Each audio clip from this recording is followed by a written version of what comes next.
Nothing in this podcast is intended as investment advice, and the people in this podcast may hold positions in the stocks they talk about. Do not buy any investment based solely on a tip or recommendation. Please do your own research.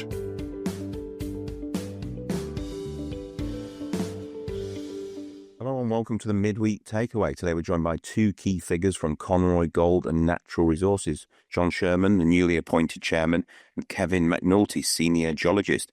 Welcome back, gents. Welcome. Good to be here. Thanks very much. Absolutely. Yeah, absolutely. I mean, obviously, firstly, we'd like to express our condolences on the recent passing of Professor Richard Conroy, whose vision and leadership were instrumental in shaping the future of the company and the Discs of Gold project. Professor Conroy's legacy is not only in the discoveries he led, but also in the team and direction that he left behind. Today, we'll be exploring the Discs of Gold project in Ireland, a district-scale opportunity featuring the Clontibret gold deposit and a host of additional gold targets. With over 30,000 meters of drill core analysis underway and partnerships being pursued, this is a pivotal moment for Conroy Gold. So I guess first off, John, congratulations on your appointment as chairman. Could you just tell us a bit about your background and what led you to this role? Yeah, so my background, basically, I grew up around the world, Asia to Europe, US, spent over half my professional life in London, spent 30 years in the investment business, initially as a research stock analyst, so initially with a broker, and then for over 20 years with a large, long-only fundamental investment manager. During that time, I oversaw investments in companies around the globe, developed Europe, Japan, North America, emerging markets, plenty of sectors from long cycle like biotech and aerospace. So that's not dissimilar to the mining industry in terms of investment cycles. To short cycles, retailers, distributors, stable businesses, so consumer goods, volatile businesses, chemicals. So that included potash mining, potash miners, as well as precious metal chemistry and processors. So it's a pretty rich experience, plenty of learnings from successes, and also in the investment business, you fail a lot of times and you learn from that.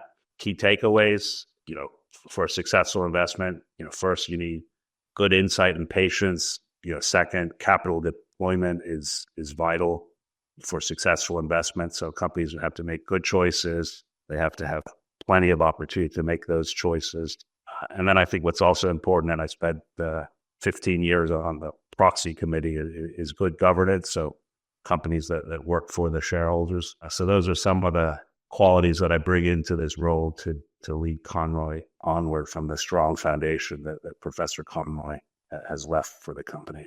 Yeah, I mean, there's no doubt about it that, Professor Conroy left a real legacy and, as you said, an incredible foundation for the company. But how do you plan to kind of build on his vision and leadership, particularly with this Discs of Gold project? Yeah, so this works to focus has been underway since I've been involved formally with the company at the start of the year. And as people refer to our new corporate presentation, we start and emphasize advancing Clontibret. That's the lead target. A lot of work's gone into the target over the years, and that's the priority. And to have the vision of to deliver on the vision of a district gold play, you need to start with a mine, and Clontibret is the lead target there. We have a confirmed resource. We're doing more work. Kevin could speak about a bit of that work later, but that's the priority. So what was Professor Conroy's hope and wish for Conroy Gold before he passed? Obviously, and for people who don't know, you're obviously related to Professor Conroy as well through his daughter. So yeah, just give us an idea of what Professor Conroy wanted to happen at Conroy, and maybe wanted to happen long before he passed away. Well, I refer back to the focus and bringing in a mine at Clontibret. That was what we were working towards that when he unfortunately passed away. So the work we're doing now is a continuation of that. Many years of pulling together the opportunity and the breadth of opportunity, which I think is, from what I understand, fairly unique in the world of junior miners.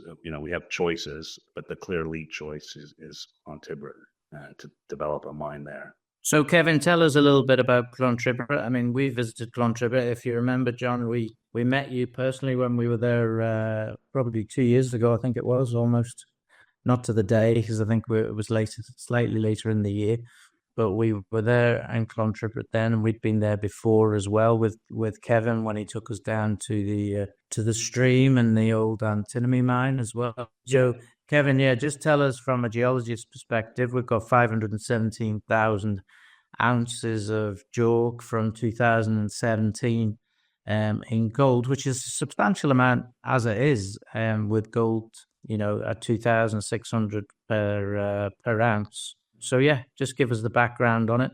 Give people an idea what Clontibret's like, as an area, and let people envisage it themselves.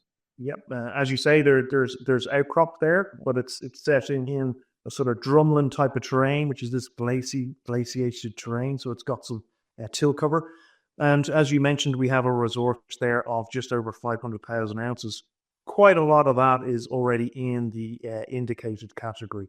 So what we have been doing, though, that resource is only on a small portion of the actual overall target. So one of the things we've been doing, and Clontibret's been known about for quite a while, was where gold was found initially in the whole gold trend area.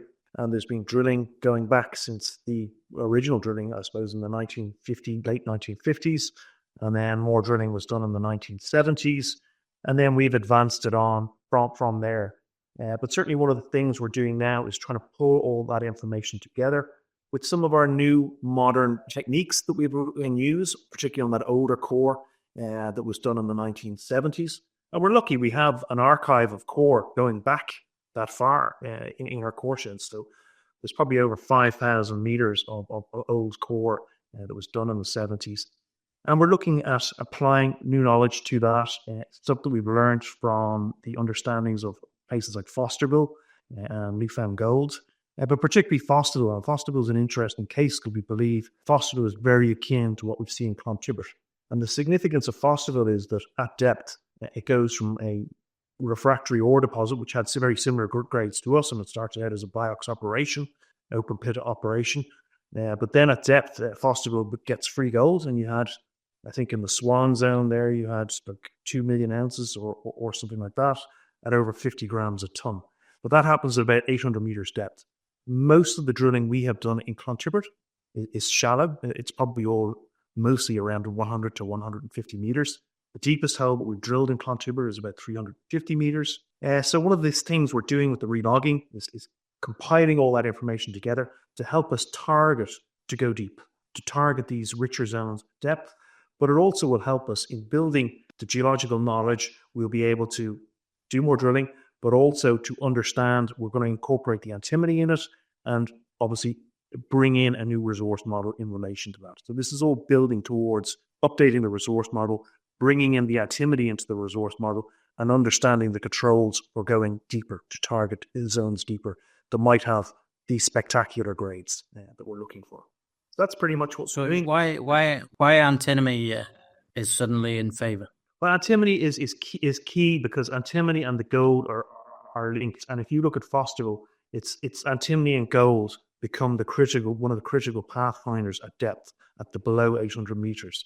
But antimony is a crucial raw material. It's got its value in relation to strategic projects. It's a critical mineral for the EU and also in the UK. But the new things that are coming forward for antimony as well, there's some interesting uses, things like the liquid batteries. You have some big players involved in that. Ambier batteries, I think, are doing it. But these are batteries that will make solar and wind power electrical storage affordable. So there's some guys working from MIT. I think Bill Gates is funding some of that stuff as well. But antimony as well is also used in fire retardants. It's used in a whole lot of different things. For us, it's great. It's a byproduct. We're focused on the gold, and it'll also help us to try to chase these high-grade zones and where the free gold is occurring. And that's what they used in Fosterville as part of their chase these high-grade zones. So as I say, we're incorporating, which we haven't done before, the antimony into our resource model and updating our resource model as part of this relogging. And presumably, Kevin, that you've compared it to these world-class deposits, as you mentioned, Fosterville, southeastern Australia, and Atlantic Canada. Just can you elaborate on these analogies and how they kind of guide your exploration sort of approach, with the focus on antimony as well? Is there indicators there that where antimony, it's a similar geology, for instance? Correct. Yes. Both all these, we have the exact same geology as in Fosterville. These turbidite sequences, grey wackies, they used to be referred to as turbidite-hosted gold deposits. And similarly with Newfound Gold, Newfound Gold is actually on the same belts that we're exploring on as well in Newfoundland. Yeah. But yeah, no, the analogies are really striking. When we did the BIOX operation, looking at the metallurgy originally, the guys who were doing the BIOX said, wow, this is very similar to what the BIOX results that we got at Fosterville. And this was before Fosterville drilled at depth. That sort of got our attention in relation to looking at Fosterville and following Fosterville very closely. And I remember reading their resource report and its geological descriptions. You could have just transplanted the text onto our Clontibret target because it's the exact same. And then I had the good fortune of seeing some of the core out of the PDAC, and I couldn't believe it. It was like looking at my own cores that I have here. It was fantastic. So, and then when you start to go into more technical details, I could talk about, the relationship of the gold and the sulfides and things like that, which is a bit more technical, but those similarities are there as well in detail. So it's not just a broad, it's actually when you look at things in a more technical detail. I just want you to, you mentioned BIOX, but just for listeners who may not know, presumably that's some sort of oxidization. Okay, so it's a BIOX. So is that where effectively you use bacteria to do the leaching itself? Yeah, the bacteria break down the sulfides. So the gold is incorporated in the sulfides. So you have basically two types of sulfides. You have pyrite and arsenopyrite. And most of the gold is held in arsenopyrite. That means that it's associated with that. So you need to break it down to liberate the gold out. So the bacteria basically munch through this. They love eating these sulfides. They oxidize them. So it's sort of like the process of rusting a nail or whatever else. They rust the sulfides or oxidize the sulfides. And then from that enables the gold to be liberated out, which is a really environmentally friendly way of liberating out the gold. As opposed to using some sort of dangerous, harmful cyanides. Yeah, you'd still obviously need to wean the gold out. You're probably looking at using some chemicals after that, but it would be instead of using sort of roasting, which is actually using high demands electricity and producing toxic fumes, or some of the other techniques. So it's quite an environmentally friendly process. So, Kevin, all the information that you gathered over the years, and but through DMIA on Clontibret, now you're pretty confident you have all the information required to have an updated resource, both from a gold and antimony point of view? Yeah, no, we have all the ingredients. We're basically taking that information, we're putting it together now in a very comprehensive way, and applying, as I say, these new learnings and techniques that we've got from Fosterville, from Newfound Gold, and new equipment. Like we've got new magnetometer, MaxLust equipment here. We have now got the handheld XRF. So the handheld XRF on that 1970s core gives us multiple element coverage over that core, which is fantastic. So we'll be able to look at all the alteration in relation to that and all the different chemical elements associated with the mineralized zones and before you come into the mineralized zones, which will help us target, as I say, the gold and build a really comprehensive model going forward. So it's quite exciting, actually. I'm really enjoying it. Good. And John, obviously Conroy Gold owns the Clontibret farm and the land that this is on at the minute. Having visited this place, so with your current market capitalization and need for someone to come in and help you, how do you intend to go down that line? I assume once you've updated all this information. We're working on, I guess, two strands. I mean, first is to collaborate with a large industry player, and that work is ongoing.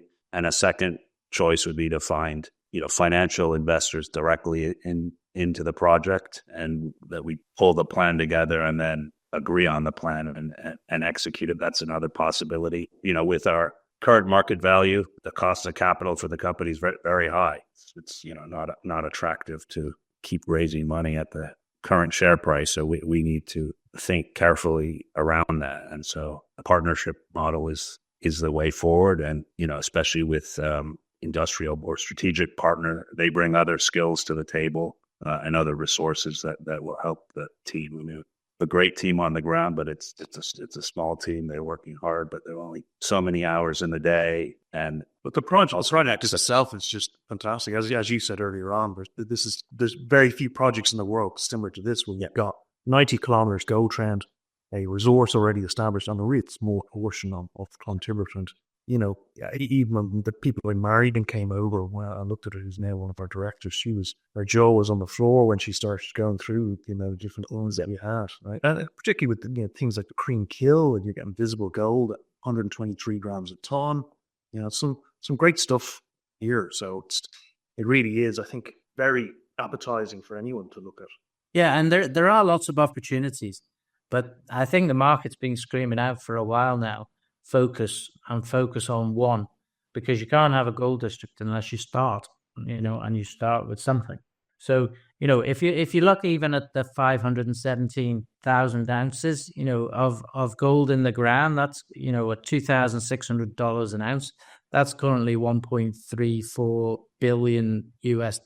Now, obviously, there's no way in heaven that is profit or anything of the kind, because you've got to do all the processing and all the capital costs to get it out the ground. But we know that's only a start. So that's really where, for me anyway, as an investor and as someone who's been following this story for a while, we really do just need an update in the resources.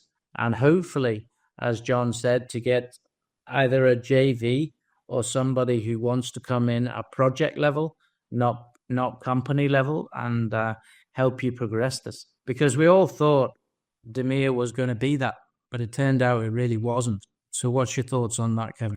Yeah, I would totally agree with you. That's what we're doing, is we're focused on Clontibret, very, very focused on Clontibret to develop that into a mine.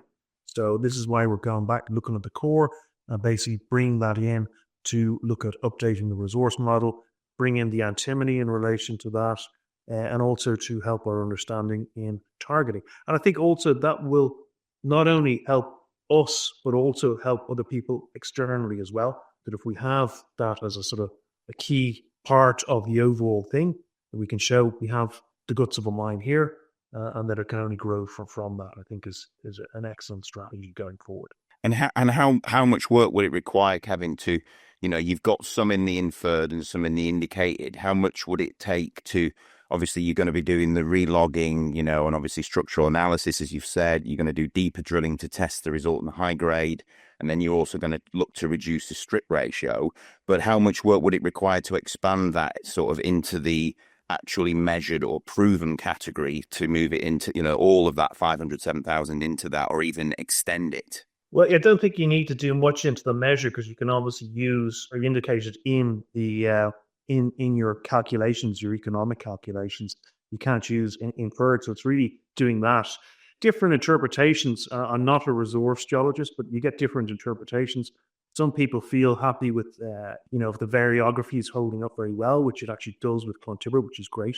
Variography is basically looking between two different drill holes and how much variance there is in the grades in relation to that ore distribution. So with Clontibret, because it's a refractory ore deposit with associated with arsenopyrite, the variography is quite low. So we don't get a big variance between drill hole to drill hole. So that's very beneficial. But some people, like, as I say, prefer that I know in other deposits, they actually preferred you to have mined or have a part of a mine open before they actually go to measured, where others will be happy with a closer drill spacing. I suspect some of our drill spacing, some of it's at 20 meters, some of that could be actually converted into a measured. But as I say, it depends on the person who's actually doing the resource calculation. As part of the drilling with DeMere, more drilling took place on Clontibret than had previously been done before? No, there hadn't, but they had certainly concentrated quite a bit on the Stockwick zone on that and stepping out from that. But no, we had more drilling ourselves in Clontibret before. But they have certainly added to it. And certainly one of the key elements, I think, was one of the holes they did is the verification hole, which actually is the best hole that we've had into the Clontibret deposit, where we've got nearly 90 odd meters at a 1 gram a ton, including some quite nice high grade zones present in that. Yeah, so it's what we're doing now is really, yes, we're incorporating some of the DeMere stuff, but it's looking at some of the historical drilling, as I say. drill holes, we keep half the core. It's like a sort of archive. So you're pulling it in and out. This is normal things that companies do when your understanding increases on the deposit. And certainly when we're more aware of now what was done in Fosterville and how they looked and targeted for the higher grade zones and what Newfound Gold have been doing in relation to that, looking at the alteration envelopes. And that's what we're trying to apply to our project here so that we have a real comprehensive guide going forward. Yeah. Okay. I mean, I've obviously seen, in statements that effectively you've barely scratched the surface at Clontibret, and it's open at depth and a long trend. So just give the listeners a sort of a taste of what the work plan is for the next 6 months to 12 months going forward with Conroy. Well, certainly the work plan at the moment, I've been busy, as you can see, I've been busy up logging here every day, and we're re-looking at the mineralization on that. We will, as I say, over the next period, be incorporating all that into a model, geological model and resource model, looking at the antimony and bringing that together as well, and moving the project forward in that regard. And probably with that information, then hopefully being able to target some key high-grade zones. Yeah, for additional drilling. Yeah. And then drilling with either a strategic partner or a financial partner. So, John, Yes. what are we going to do in terms of the way forward, and how do you intend to add to get these joint ventures and or cash with obviously your experience in this market?